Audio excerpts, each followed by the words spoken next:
ما ننسخ من آیۃ أو ننسها نأت بخیر منها أو مثلها ألم تعلم أن الله على كل شيء قدیر ألم تعلم أن الله له ملك السماوات والأرض وما لكم من دون الله من ولي ولا نصير صدق اللہ العظیم۔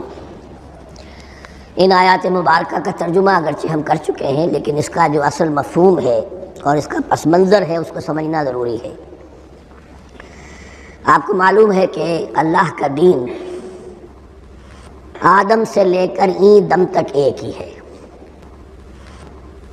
نوح کا دین، موسیٰ کا دین، عیسیٰ کا دین، محمد کا دین صلی اللہ علیہ وسلم علیہ الصلوۃ دین ایک ہی ہے۔ شریعتوں میں فرق رہا ہے، اور یہ فرق جو رہا ہے اس کا اصل سبب یہ ہے کہ نوع انسانی مختلف اعتبارات سے ارتقاء کی مراحل طے کر رہی تھی۔ ذہنی پختگی، شعور کی پختگی، پھر سوشل ایولیوشن، تمدنی ارتقاء، یہ مسلسل جاری تھا۔ لہذا اس ارتقاء کے جس مرحلے میں رسول آئے اسی کی مناسبت سے ان کو تعلیمات دے دی گئی۔ ان میں وہ حصے بھی تھے کہ جو ایٹرنل ہیں، جو ہمیشہ رہیں گے، اور ایسے بھی تھے کہ جو اس زمانے کی مناسبت سے تھے۔ اب جب اگلا رسول آئے گا تو ظاہر بات ہے کہ ان میں سے کچھ چیزوں میں تغیر و تبدل ہو جائے گا، کچھ چیزیں نئی آ جائیں گی، کچھ پرانی ساقط ہو جائیں گی۔ یہ پرانی چیزوں کا ساقط ہونا یہ کہلاتا ہے ناسخ ہونا، ناسخ و منسوخ کا مسئلہ، کہ وہ حکم منسوخ ہو گیا اور اس کی جگہ پر کوئی اور حکم آ گیا ہے۔ یا تو اللہ تعالیٰ تعین کے ساتھ منسوخ فرماتے ہیں، یا یہ کہ اس شے کو سرے سے لوگوں کے ذہنوں سے زائل کر دیتے ہیں۔ اعتراض یہ کر رہے تھے یہودی کہ اگر تو یہ دین وہی ہے جو موسیٰ کا تھا تو ظاہر بات ہے کہ پھر شریعت پوری وہی ہونی چاہیے۔ اس کے اعتراض کا جواب ہے جو یہاں دیا جا رہا ہے، اور یہی مسئلہ پھر قرآن میں بھی ہے۔ قرآن کی بھی تدریج کے ساتھ شریعت کی تکمیل ہوئی ہے۔ جیسا کہ میں نے پہلے عرض کیا تھا، شریعت کا بلو پرنٹ آپ کو سورہ بقرہ میں مل جائے گا آگے چل کر، لیکن شریعت کی تکمیل ہوئی ہے سورہ مائدہ میں۔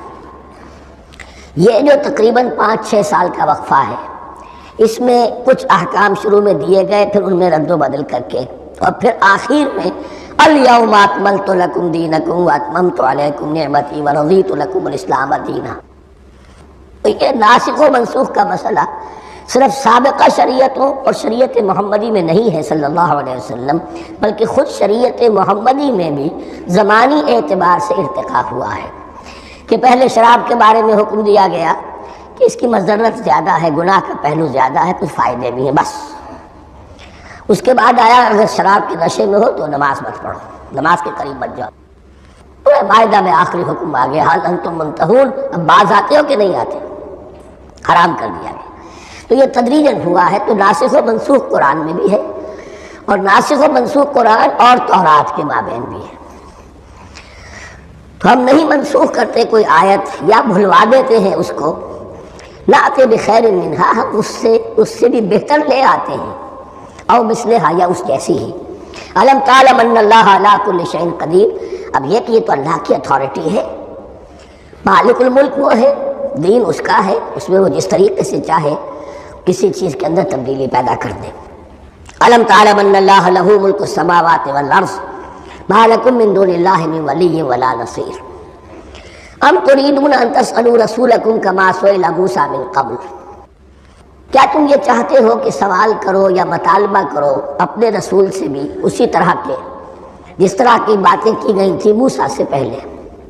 مثلا ہم دیکھ چکے ہیں کہ ان سے کہا گیا کہ ہم نہیں مانیں گے جب تک کہ اللہ کو دیکھنا لے عیاناً، یا اسی طرح کے اور مطالبے جو حضرت موسیٰ علیہ السلام سے کیے جاتے تھے۔ یہاں مسلمانوں کو سکھایا جا رہا ہے کہ اس روش سے باز آؤ، ایسی بات تمہارے اندر پیدا نہیں ہونی چاہیے۔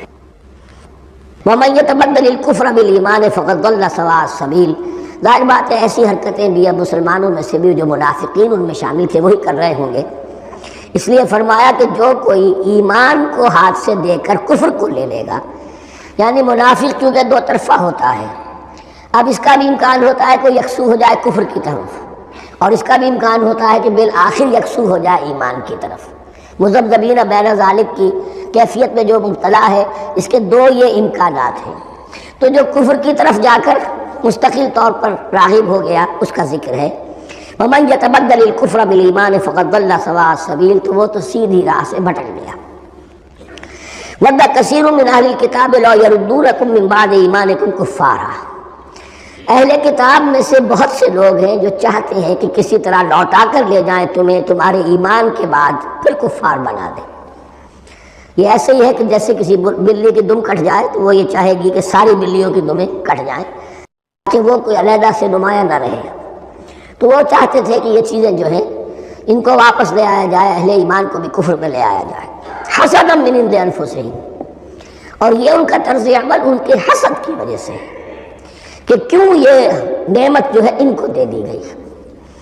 من بعد ما تبین لہم الحق، اس کے بعد کہ ان پر حق بالکل واضح ہو چکا ہے، وہ جان چکے ہیں، پہچان چکے ہیں، کسی مغالطے میں نہیں ہے، غلط فہمی میں نہیں ہے۔ فاعفوا واصفحوا، یہ بہت اہم ہے مقام۔ تو اے مسلمانوں تم معاف کرتے رہو اور صرف نظر سے کام لو۔ اس کا اصل مطلب کیا ہے؟ ابھی تو چونکہ مدنی دور کا آغاز ہو رہا ہے، ابھی کشمکش کے اور کشاکش کے اور مقابلے کے اور تصادم کے بڑے سخت مراحل آ رہے ہیں۔ چونکہ تمہارا سب سے پہلا جو محاذ ہے وہ تو کفار مکہ کے خلاف ہے، سب سے بڑھ کر وہی آئیں گے، تم پر حملے کریں گے، جنگیں ہوں گی، تو فوری طور پر یہ جو آستین کے سانپ ہیں ان کو ابھی چھیڑو مت، جب تک یہ پڑے رہیں ڈورمنٹ، انہیں پڑا رہنے دو۔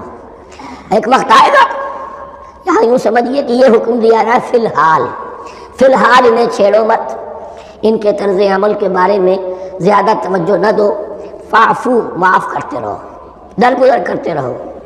اور وصفحو کہتے ہیں، صفح کہتے ہیں ایک طرف کا، یہ صفح ہے، یہ ورق ہے، صرف نظر کر لینا، دیکھا اندیکھا کر لینا، نظر انداز کر دینا، حتی یاتی اللہ بامرہ، یہاں تک کہ اللہ اپنا فیصلہ لے آئے۔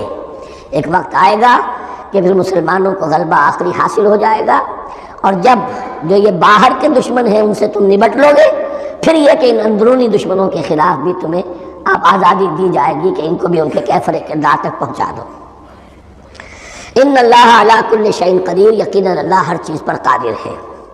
واقیموا الصلاۃ وآتوا الزکاۃ، نماز قائم رکھو، زکوٰۃ دیتے رہو۔ وما تقدموا لانفسکم من خیر تجدوہ عند اللہ، اور جو کچھ بھی تم خیر میں سے، بھلائی میں سے اپنے لیے آگے بھیجو گے، کوئی مال خرچ کر رہے ہو تو خرچ کہاں ہو گیا؟ وہ تو اللہ کے ہاں ڈپازٹ ہو گیا، جمع ہو گیا۔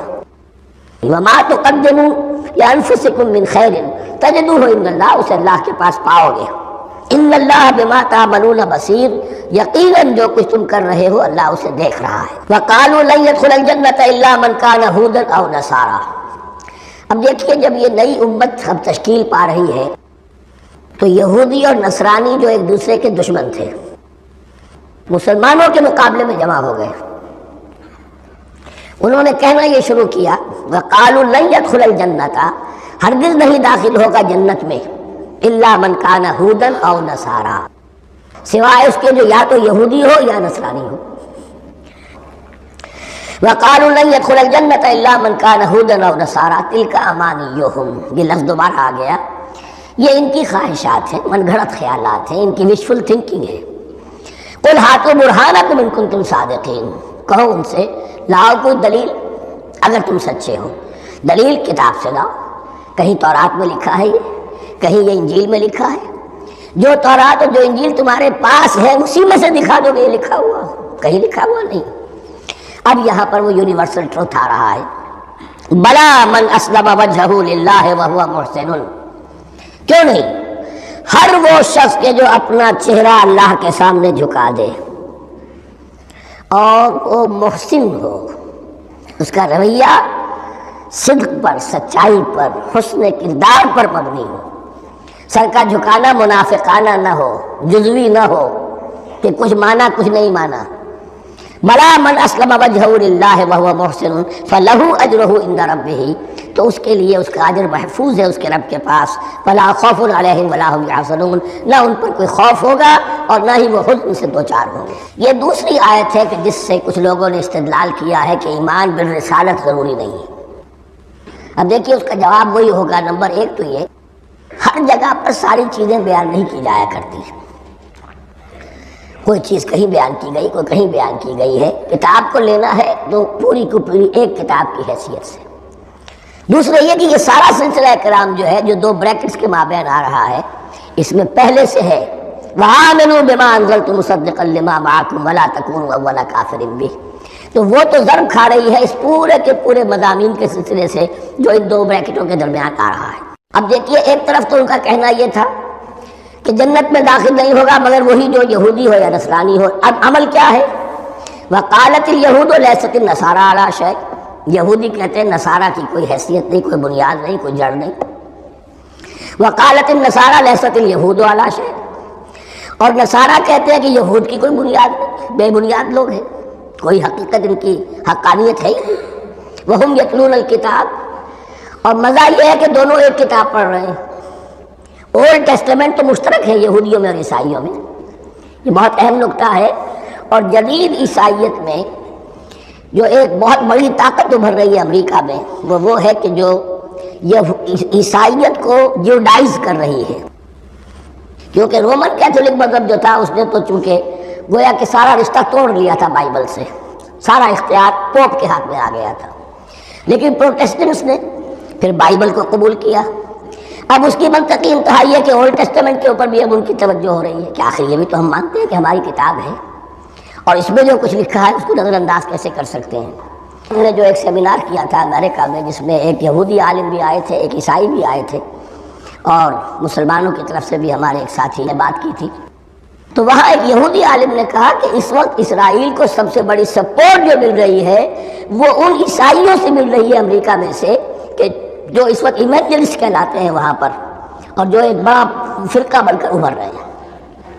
بہرحال یہ ان کا طرز عمل ہے۔ وَهُمْ يَتْلُونَ الْكِتَابَ، اور وہ دونوں کے دونوں کتاب کے پڑھنے والے ہیں۔ كَذَلِكَ قَالَ الَّذِينَ لَا يَعْلَمُونَ مِثْلَ قَوْلِهِمْ، اسی طرح کہا تھا ان لوگوں نے کہ جو کچھ بھی نہیں جانتے، انہی کی سی بات کہی تھی، یعنی یہ اشارہ ہے مشرکین مکہ کی طرف۔ فَاللَّهُ يَحْكُمُ بَيْنَهُمْ يَوْمَ الْقِيَامَةِ فِيمَا كَانُوا فِيهِ يَخْتَلِفُونَ، تو اللہ تعالیٰ فیصلہ کر دے گا ان کے مابین قیامت کے دن ان تمام باتوں کا جن میں کہ یہ اختلاف کر رہے تھے۔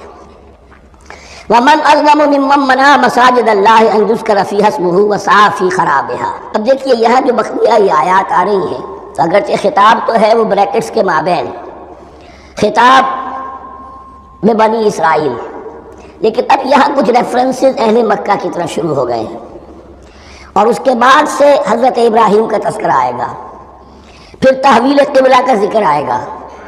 تحویل قبلہ میں ظاہر بات ہے کہ وہ قبلہ جو ہے وہ مشرکین مکہ کے قبضے میں تھا اس وقت، اس حوالے سے ریلیونٹ کچھ مضامین جو ہیں اس کی تمہید باندھی جا رہی ہے۔ یہ ساری تمہید ہے جو آگے آنے والا مضمون ہے تحویل قبلہ، جو علامت تھی اس بات کی کہ اب وہ سابقہ امت مسلمہ معزول کر دی گئی اور نئی امت محمد صلی اللہ علیہ وسلم اس مقام پر نصب کر دی گئی، انسٹال کر دی گئی۔ اس کے حوالے سے جو مسئلے اٹھیں گے، اسی لیے قال الذین لا یعلمون مثل قولہم، میں نے عرض کیا کہ یہ مشرکین مکہ کی طرف اشارہ ہے۔ ومن اظلم ممن منع مساجد اللہ یذکر فیہا اسمہ، اس سے بڑھ کر ظالم کون ہوگا جو اللہ تعالیٰ کی مسجدوں سے لوگوں کو روکے کہ وہ اس میں اس کا نام لے سکے۔ چونکہ مشرکین مکہ نے مسلمانوں کو محروم کر دیا تھا حرم سے، اب وہاں جانے کی ان کو اجازت نہیں تھی۔ سن 6 میں حضور گئے بھی ہیں، تب بھی یہ کہ صلح حدیبیہ ہو گئی، واپس آنا پڑا، عمرہ کرنے کی اجازت نہیں ملی۔ سن 7 میں پھر ہوا ہے، تو یہ 7 برس بہت شاخ گزرے ہیں محمد الرسول اللہ صلی اللہ علیہ وسلم اور اہل ایمان پر۔ اب یہاں ذکر ہو رہا ہے ان کا، قریش کا۔ وَمَنْ أَظْلَمُ مِمَّن مَنَعَ مَسَاجِدَ اللَّهِ أَن يُذْكَرَ فِيهَا اسْمُهُ وَسَعَىٰ فِي خَرَابِهَا، اور وہ اس کی تخریب میں لگے ہوئے ہیں۔ یہ خراب تخریب، یہ تخریب 2 طرح کی ہوتی ہے، ایک ظاہری تخریب ہوتی ہے کسی مسجد کو گرا دینا، اور ایک ظاہری نہیں باطنی معنوی ہوتی ہے۔ وہ جو تخریب ہے وہ یہ ہے کہ توحید کے بجائے اسے شرک کا اڈا بنا دیا ہے۔ وہ تو دنیا کے بت قدوں میں پہلا وہ گھر خدا کا، ہم اس کے پاسباں ہیں، وہ پاسباں ہمارا، 360 بت رکھ دیے گئے اس گھر میں لا کر، جو ابراہیم نے تعبیر کیا تھا توحید خالص کے لیے۔ وَسَعَىٰ فِي خَرَابِهَا، یہ لفظ ذرا نوٹ کر لیجئے، یہ ایک حدیث پہ بھی آیا ہے، بڑی دلدوز حدیث ہے، اور میں چاہتا ہوں کہ آپ اسے ذہن میں رکھیں۔ حضور نے فرمایا یوشکو ان یاتی علی الناس زمان، اندیشہ ہے کہ لوگوں پر یعنی میری امت پر ایک زمانہ ایسا بھی آ جائے گا، اب گنتے جائیے، لا یبقى من الاسلام الا اسمہ، اسلام میں سے اس کے نام کے سوا کچھ نہیں بچے گا، ولا یبقى من القرآن الا رسمہ، قرآن میں سے اس کے رسم الخط، الفاظ اور حروف کے سوا کچھ نہیں بچے گا، اسی کی اللہ تعالیٰ نے ضمانت دی ہے، یہ محفوظ رہے گا رسم عثمانی۔ مساجدہم عامرۃ، ان کی مسجدیں آباد تو بہت ہوں گی، وہی خراب من الہدی، ہدایت سے خالی ہو جائیں گے، یہ خراب کے لفظ سے ہی خراب من الہدی، وعلماؤہم شر الناس تحت ادیم السماء، اور ان کے علماء آسمان کی چھت کے نیچے کی بدترین انسان ہیں، من عندہم تخرج الفتنۃ وفیہم تعود، فتنہ انہی کے اندر سے برآمد ہوگا، انہی میں گھس جائے گا، یعنی ان کا کام فتنہ انگیزی، مخالفت، جنگ و جدال، بھڑکانا، اپنے اپنے فرقے کے لوگوں کے جذبات کو بھڑکاتے رہنا اور مسلمانوں کے اندر اختلافات کو ہوا دینا، یہی ان کا کام رہ جائے گا۔ آج جن کو ہم علماء کہتے ہیں ان کی عظیم اکثریت اس کیفیت سے دوچار ہو چکی ہے۔ جب مذہب اور دین پیشہ بن جائے تو کوئی خیر اس میں باقی نہیں رہتا، یہ دین اور مذہب پیشہ نہیں تھا، اسلام میں کوئی پیشوائیت نہیں، اسلام میں کوئی پاپائیت نہیں، اسلام میں کوئی برہمنزم نہیں، اسلام تو ایک کھلا، ہر شخص کتاب اللہ پڑھے، ہر شخص عربی سیکھے، ہر شخص کو امامت کے قابل ہونا چاہیے، ہر شخص اپنی بچی کا نکاح خود پڑھائے، ہر شخص اپنے والد کا جنازہ خود پڑھے، یہ جو ہم نے پیشہ بنا دیا ہے اور پھر انہیں پیسے دیتے، ظاہر بات ہے کہ پھر اس پیشے کے اندر تو پیشے میں عیب نہیں، رکھیے نہ فرہاد کو نام، پھر تو پیشہ میں تو جو کچھ پیشہ ورانہ چشمکیں ہوتی ہیں اور جو خباثتیں ہوتی ہیں وہ آتی ہیں، لیکن ساتھ ہی یہ بات واضح رہے کہ علماء حق سے دنیا خالی نہیں ہوگی، علماء حق بھی ہیں، لیکن کسی کے ماتھے پر لکھا ہوا نہیں ہوتا کہ یہ علماء حقانی میں سے اور یہ علماء سوء میں سے ہے۔ باقی یہ صحیح بات ہے کہ اکثریت ادھر جا چکی ہے، ورنہ امت کا بیڑا غرق نہ ہوتا، سیدھی سیدھی بات، یہ بیڑا غرق ہوا ہے تو آخر کوئی سبب ہے۔ اولئک ما کان لہم ان یدخلوها الا خائفین، ایسے لوگوں کو تو سوائے اس کے ان کا کوئی مقام نہیں ہے کہ انہیں داخل ہونے کی بھی اجازت نہیں ہونی چاہیے اس میں، یعنی اللہ کی مسجدوں میں، مگر خوف زدہ ہو کر، ڈر کر۔ لہم فی الدنیا خزی، کے لیے دنیا میں بھی رسوائی اور ذلت ہے، لہم فی الآخرۃ عذاب عظیم، اور آخرت میں ان کے لیے عذاب عظیم ہے۔ وَلِلَّهِ الْمَشْرِقُ وَالْمَغْرِبُ، اب دیکھیے تمہید ہو رہی ہے تحویل قبلہ کے لیے۔ اب ظاہر بات ہے کہ بڑی حساس جو ہے وہ ایک کیفیت تھی یہ، تو یروشلم کے ساتھ جن کو دلچسپی تھی اور ان کے دلوں میں اس کی عقیدت تھی، مکہ مکرمہ اور بیت اللہ کے ساتھ جن کو دلچسپی تھی اور ان کے دلوں میں اس کی عقیدت تھی، تو اس حوالے سے یہ قبلہ بدلنا، اور 2 دفعہ بدلا ہے قبلہ، پہلے آ کے مدینے میں حضور نے یروشلم کی طرف 16 مہینے نماز پڑھی اور پھر تحویل قبلہ ہوا، تو اب اس میں کئی امتحان ہو گئے، وہ آگے آ جائے گا، لیکن اس کی تمہید باندھی جا رہی ہے۔ للہ المشرق والمغرب، مشرق اور مغرب سب اللہ کے ہیں، یعنی اگر ہم رخ کرتے ہیں مغرب کی طرف تو اس کے معنی یہ نہیں کہ اللہ مغرب میں ہے، معاذ اللہ، اللہ تو جہت سے، مقام سے، ماورا وراء الورا، تو یہ ہے کہ ایک یکسانیت پیدا کرنے کے لیے، اجتماعی رنگ دینے کے لیے ایک چیز کو قبلہ بنا دیا، علامت ہے۔ غالب نے ٹھیک کہا ہے، قبلے کو اہل نظر قبلہ نما کہتے ہیں، قبلہ جو ہے وہ مسجود تو نہیں ہے پرے سرحد ادراک سے اپنا مسجود، قبلے کو اہل نظر قبلہ نما کہتے ہیں۔ للہ المشرق والمغرب فینما تولوا فثم وجہ اللہ، جدھر میں تم رخ کرو گے وہ اللہ ہی کا رخ ہے۔ ان اللہ واسع علیم، یقیناً اللہ بہت وسعت والا ہے، بہت وسعت والا ہے، وہ کسی سمت میں محدود نہیں ہے، اور علیم ہے، ہر شے کا جاننے والا ہے۔ دیکھیے یہاں یہ آیت کہہ کے اور چھوڑ دیا مسئلہ، اگلے مسئلے پر آ گئے، آگے آپ کو پتہ چلے گا کہ یہ در حقیقت ایک تمہید باندھی جا رہی ہے تحویل قبلہ کے لیے۔ وقالوا اتخذ اللہ ولدا سبحانہ، اور ان میں وہ بھی ہیں، اب ظاہر بات ہے یہاں پھر اشارہ ہو رہا ہے وہ اہل مکہ کی طرف، جنہوں نے یہ کہا ہے کہ اللہ نے اولاد اپنے لیے اختیار کی، یعنی وہ کہتے تھے کہ یہ جو فرشتے ہیں یہ اللہ کی بیٹیاں ہیں۔ نصارہ کہتے تھے کہ حضرت مسیح اللہ کے بیٹے ہیں، اور یہودیوں کا بھی ایک گروہ ایسا تھا جو حضرت عزیر کو اللہ کا بیٹا کہتا تھا۔ بل لہ ما فی السماوات والارض، نہیں، آسمانوں اور زمین میں جو کچھ ہے اسی کی ملکیت ہے، سب مخلوق ہے، مملوک ہے، خالق اور مالک صرف وہ ہے۔ کل لہ قانتون، اور سب کے سب اس کے فرما بردار ہیں، بڑے سے بڑا رسول، بڑے سے بڑا ولی، بڑے سے بڑا فرشتہ، بڑے سے بڑے اجرام سماویہ، سب کل لہ قانتون۔ بدیع السماوات والارض، وہ آسمان اور زمین کو پیدا کرنے والا ہے بغیر کسی شے کے۔ یہ ابداع اور خلق، ان میں فرق ہے۔ ابداع، بلکہ شاہ ولی اللہ دہلوی نے حجت اللہ البالغہ کا جو پہلا چیپٹر ہے اس کو یہی 3 عنوان دیے ہیں۔ اللہ تعالیٰ کے افعال بنیادی طور پر 3 ہیں: ابداع، خلق، تدبیر۔ ابداع ہے جسے انگریزی میں کہتے ہیں کریشن ایکس نہیلو، آدم نے محض سے کچھ بنا دیا، کچھ نہیں تھا اور بنا دیا، کن فیکون، یہ ابداع ہے۔ خلق ہے اب ایک چیز سے دوسری چیز بنانا،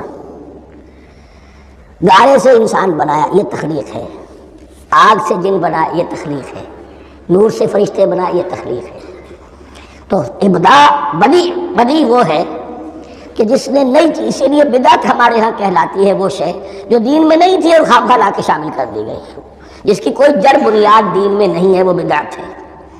اس سے یہ لفظ بدیع السماوات والارض، وَإِذَا قَضَىٰ أَمْرًا فَإِنَّمَا يَقُولُ لَهُ كُن فَيَكُونُ، اس کی شان تو یہ ہے کہ جب وہ کسی معاملے کا فیصلہ کر لیتا ہے تو بس کہتا ہے کہ ہو جا، اور وہ ہو جاتی ہے۔ وَقَالَ الَّذِينَ لَا يَعْلَمُونَ لَوْلَا يُكَلِّمُنَا اللَّهُ وَتَأْتِينَا آیَةٌ، اور کہا ان لوگوں نے جو علم نہیں رکھتے، یہاں پھر وہی مشرکین مکہ کی طرف روئے سخن ہے، کیوں نہیں بات کرتا ہم سے اللہ، اور کیوں نہیں کوئی لے آتا ہمارے پاس کوئی نشانی۔ یہ میں عرض کر چکا ہوں، یہ مضمون جو ہے کہ ان کا مطالبہ تھا بہت شدت کے ساتھ کہ معجزے ویسے ہی دکھاؤ جیسے تم کہتے ہو کہ عیسیٰ نے دکھائے تھے، موسیٰ نے دکھائے تھے، تو ہمارے یہ مطالبے پورے کر دو، ہم مان لیں گے۔ یہ ذکر آئے گا سورہ انعام میں اور پھر سورہ بنی اسرائیل میں۔ کذالک قال الذین من قبلہم مثل قولہم، اسی طرح کی باتیں جو لوگ ان سے پہلے آئے تھے وہ بھی کہتے رہے۔ تشابہت قلوبہم، ان کے دل ایک دوسرے سے مشابہ ہو گئے ہیں۔ قد بینا الآیات لقوم یوقنون، اور ہم نے تو اپنی آیات کو واضح کر دیا ہے ان لوگوں کے لیے جو یقین کرنا چاہیں۔ انا ارسلناک بالحق بشیرا ونذیرا، اے نبی ہم نے آپ کو بھیجا ہے حق کے ساتھ بشیر اور نذیر بنا کر۔ بنیادی حیثیت آپ کی یہ ہے کہ آپ اہل حق کو بشارت دیں، فراح و ریحان و جنت نعیم، فسلام لک من اصحاب الیمین، یہ بشارت دیجیے۔ اور جو غلط راستے پر جائیں، کفر کریں، منافقت میں مبتلا ہوں، ملحد ہوں اور بدعملی کریں، ان کو آپ خبردار کر دیجئے کہ جہنم ان کے لیے تیار کر دی گئی ہے۔ آپ کا کام دعوت ہے، ابلاغ ہے، تبلیغ ہے، نصیحت ہے۔ وَلَا تُسْأَلُ عَنْ أَصْحَابِ الْجَحِيمِ، آپ سے سوال نہیں کیا جائے گا جہنمیوں کے بارے میں کہ محمد یہ کیوں جہنم میں پہنچ گئے، ہم نے تمہیں بھیجا تھا، تمہارے ہوتے ہوئے یہ جہنمی کیوں ہو گئے؟ نہیں، یہ آپ کی ذمہ داری نہیں ہے۔ کون جنت میں جانا چاہتا ہے، کون جہنم میں جانا چاہتا ہے، یہ آدمی کا اپنا فیصلہ ہے۔ آپ کا کام ہے کہ حق کو واضح کر دیں، ہاں وضاحت میں کمی نہ رہ جائے، حق واضح ہو جائے، کوئی اشتباہ نہ ہو، بالکل مبرہن ہو جائے، واضح ہو جائے، بس یہ ذمہ داری آپ کی ہے، اس سے زیادہ نہیں۔ یہ مسئولیت جو ہوتی ہے، انسان اگر اپنی اصل مسئولیت سے زیادہ ذمہ داری اپنے سر پر ڈال لے تو اس سے بھی بہت بڑی بڑی گمراہیاں پیدا ہوتی ہیں، اور اس کا جو تذکرہ ہو رہا ہے بڑی گمراہی تو معاذ اللہ وہ تو ہمارے حوالے سے ہوتی ہے۔ ہمارے ہاں کی بہت سی جماعتیں جو ہیں اسی طرح کی غلطیوں کی وجہ سے وہ غلط راستوں پر پڑ گئی، پوری تحریکیں برباد ہو گئی۔ لیکن یہاں بھی حضور کا معاملہ کیا ہو رہا تھا کہ حضور چاہتے تھے کہ کسی طرح یہ علماء یہود ایمان لے آئے۔ بہرحال حضور کے دل میں رغبت، آخر مکے میں آپ تھے تو دعائیں مانگتے تھے، اے اللہ عمرو بن ہشام اور عمر بن خطاب میں سے کسی ایک کو تو میری جھولی میں ڈال دے۔ تو اسی طرح کی دعا آپ نے کی ہوگی۔ فرمایا وَلَن تَرْضَىٰ عَنْكَ الْيَهُودُ وَلَا النَّصَارَىٰ حَتَّىٰ تَتَّبِعَ مِلَّتَهُمْ، اے نبی کسی مغالطے میں نہ رہیے، ہرگز راضی نہیں ہوگے آپ سے نہ یہ یہودی اور نہ نصرانی جب تک کہ آپ پیروی نہ کریں ان کی ملت کی۔ لہذا امید منقطع کر لیجیے، اس لیے کہ زیادہ امید ہو تو مایوسی ہو جاتی ہے۔ اقبال نے بہت خوب کہا ہے بندہ مومن کے بارے میں، جس کی امیدیں قلیل، جس کے مقاصد جلیل۔ مقصد اونچا لیکن امید قلیل رکھیے، اللہ چاہے گا تو ہو جائے گا، نہیں چاہے گا تو میرا کام تو اپنی حد تک اپنا فرض ادا کر دینا ہے۔ اس سے زیادہ کی جو ہے خواہش اپنے دل میں پالیں گے، کسی اجلت پسندی میں گرفتار ہو جائیں گے، کہیں دائیں بائیں ہک اور کرک کے ذریعے سے کہیں پہنچنے کی کوشش کریں گے اور اپنے آپ کو بھی برباد کر دیں گے۔ لن ترضى عنك اليهود ولا النصارى حتى تتبع ملتهم قل ان هدى الله هو الهدى، کہہ دیجئے دیکھو ہدایت تو ہے اللہ کی ہدایت۔ وَلَئِنِ اتَّبَعْتَ أَهْوَاءَهُمْ، اور نبی آپ بھی کان کھول کر سن لیں، اگر آپ نے ان کی خواہشات کی پیروی کی، یہاں ہم جوڑ دیں گے الفاظ بالفرض، بالفرض بفرض محال، اگر آپ نے ان کی خواہشات کی پیروی کی کہ کچھ چلو لے دو کے معاملہ کر لو، کچھ ان کی بات مانو، کچھ اپنی بات منوا لو۔ یہ مکے میں بھی قریش کی طرف سے بھی آیا تھا کہ کچھ اپنی بات منوا لیجیے، کچھ ہماری مانی، کمپرومائز کیجیے۔ اب ظاہر بات ہے کہ یہاں اب یہود کے ساتھ یہی معاملہ ہے۔ وَلَئِنِ اتَّبَعْتَ أَهْوَاءَهُمْ بَعْدَ الَّذِي جَاءَكَ مِنَ الْعِلْمِ مَا لَكَ مِنَ اللَّهِ مِنْ وَلِيٍّ وَلَا نَصِيرٍ، اور اگر بفرض محال آپ نے پیروی کی ان کی خواہشات کی، اس کے بعد کہ آپ کے پاس علم آ چکا، تو نہیں ہوگا کوئی بھی اللہ کے مقابلے میں آپ کے لیے کوئی مددگار یا حمایتی۔ معاذ اللہ، معاذ اللہ، حق کی تلوار بڑی ننگی ہے۔ اور یہاں اللہ کا عدل یہ فرد سے فرد تک بدلتا نہیں ہے، نہ امت سے امت کی طرف بدلے گا، قوم اور کسی اور قوم سے ایک معاملہ، کسی دوسری قوم سے کوئی اور معاملہ نہیں۔ اللہ کے اصول ہیں، اللہ کے قوانین ہیں، اس کی فطرت ہے، فطرت اللہ التی فطر الناس علیہا، پھر یہ کہ اس کی سنت ہے، لن تجد لسنت اللہ تحویلا ولن تجد لسنت اللہ تبدیلا۔ الذین آتیناہم الکتاب یتلونہ حق تلاوتہ، وہ لوگ کہ جنہیں ہم کتاب دیتے ہیں